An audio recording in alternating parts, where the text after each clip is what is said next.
You're walking through a forest. Birds explode out of the trees. A deer freezes, stares at you with eyes the size of dinner plates, then bolts like it just remembered a very important appointment. A squirrel does that thing where it runs 3 steps, stops, runs 3 steps, stops. Basically having a full existential crisis because you exist. And you're just standing there, in your hiking boots, eating a granola bar. So what is actually going on here? Why do animals, creatures that have claws, venom, horns, speed, and sometimes the ability to literally detach their own tail, why are they terrified of us? Of soft, slow, mostly hairless apes who get winded climbing 2 flights of stairs? The answer goes way deeper than you think. And honestly, once you understand it, you'll never look at a spooked squirrel the same way again. Let's start from the very beginning. Here's something that should probably make you feel a little uncomfortable. The fear that animals have of humans didn't start last century. It didn't start when humans invented guns or agriculture or even fire. It started millions of years ago. Scientists have a term for it, the landscape of fear. It's the idea that prey animals don't just respond to predators when they're right in front of them. They shape their entire life around the possibility of a predator being nearby. Their feeding patterns, their sleeping spots, where they drink water, when they move, all of it is calibrated around avoiding death. And for a very, very long time, early humans were part of that calculation. Our ancestors hunted. A lot.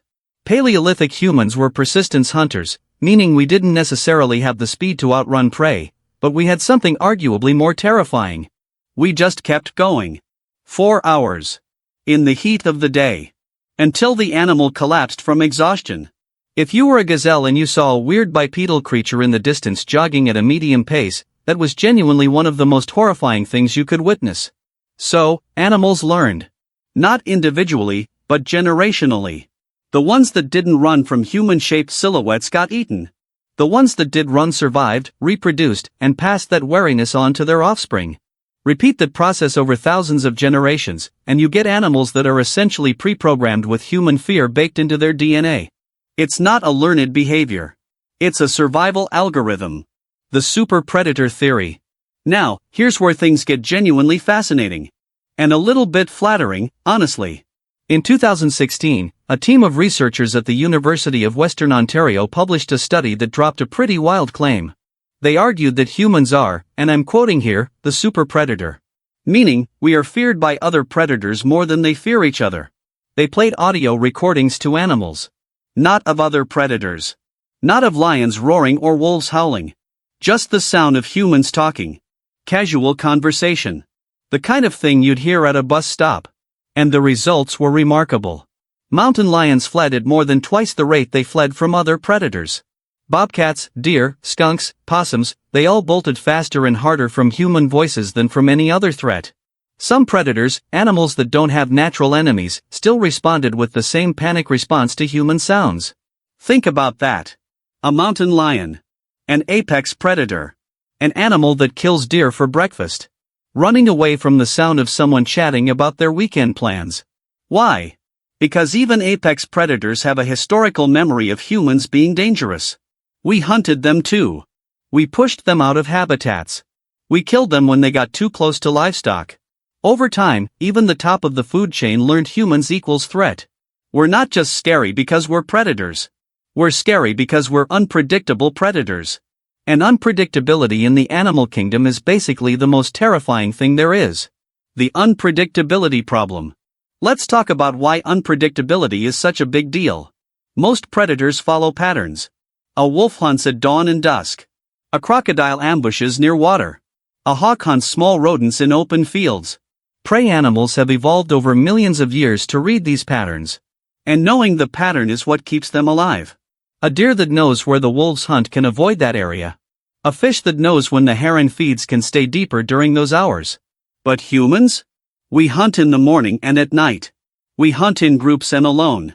We use fire, traps, spears, bows, rifles, drones. We hunt on land, in water, from helicopters. We hunt animals we eat and animals we don't eat. We hunt things that are dangerous and things that are completely harmless. From an animal's perspective, there is no pattern to us. We are a variable they cannot solve. And when you can't solve a variable, the only rational response is maximum avoidance at all times. There's actually a concept in behavioral ecology called predator recognition, and it describes how prey animals categorize threats. Most predators get slotted into recognizable categories. Big cat, bird of prey, canine. Animals have specific calibrated responses for each category, but humans don't fit neatly into any category. We smell weird. We move weirdly. We make strange noises, and then sometimes we feed birds in a park for 20 minutes. We break the algorithm, and that's deeply unsettling to an animal brain. But wait, what about animals that aren't scared of us? Good question, because you've definitely seen pigeons in a city square that would rather die than move out of your way. You've seen raccoons that look you dead in the eyes while eating your garbage. Seagulls that will steal a chip directly from your hand and maintain eye contact the entire time to assert dominance. So what's going on there? This is called habituation, and it's one of the most important concepts in animal behavior. When animals are repeatedly exposed to a stimulus, humans in this case without experiencing negative consequences, they gradually reduce their fear response. It's basically the brain saying this thing keeps showing up and nothing bad happens. I'm wasting energy being scared of it, downgrading the threat level. Urban animals go through this process over generations. City pigeons have been living alongside humans for so long that the fear response has essentially been deselect. There's no survival advantage to running from people if people literally throw bread at you every day. Same with crows, which brings us to one of the most interesting examples. Crows not only habituate to humans, they actually recognize individual faces. Studies have shown that crows remember specific people who have wronged them and will harass those individuals for years. They'll recruit other crows to join in. They'll teach their young which humans are dangerous. So not only have crows lost their fear of humans, they've essentially developed a culture of human surveillance. They're filing mental notes on us, which is either really cool or genuinely terrifying depending on how much you've angered a crow recently. The island experiment that changed everything now. Here's one of the most mind-blowing pieces of evidence for why animals fear humans. And it comes from a natural experiment that took place in the oceans. On islands and in areas where humans have never been or where humans have been absent for long periods, animals show almost no fear response at all. The Galapagos Islands are probably the most famous example. When Darwin arrived there in the 1830s, he was baffled. The animals just didn't move. He wrote in his journal about sitting next to birds that didn't fly away, pushing iguanas into the sea and watching them calmly swim back and sit next to him again. Marine iguanas, blue-footed boobies, giant tortoises, none of them ran. None of them cared. The same thing happens in parts of Antarctica. Penguins have essentially zero fear of humans. They'll walk straight up to researchers, inspect their equipment, occasionally try to steal things. Scientists doing field work have to fight off curious penguins who are fascinated by their cameras and backpacks. And in marine reserves where fishing has been banned for decades, fish populations start losing their fear of divers. Researchers have documented fish in protected zones that actively swim toward humans while fish in adjacent unprotected zones flee. The conclusion is incredibly stark. The fear of humans is not a factory setting. It's installed through experience. When humans stop being a threat, either because they were never there or because hunting stopped, the fear dissolves, sometimes within just a few generations, which means the fear isn't about us specifically. It's about what we do, the ecology of fear, and what it actually does to ecosystems. Here's where it gets really interesting, because this fear isn't just a quirky animal behavior. It reshapes entire ecosystems. Scientists studying wolves in Yellowstone National Park discovered something unexpected. When wolves were reintroduced to the park in 1995, the deer population didn't just decrease. It changed behavior. Deer stopped grazing in open valleys. They avoided riverbanks. They moved differently and spent less time in exposed areas. And because deer stopped overgrazing these areas, the vegetation came back.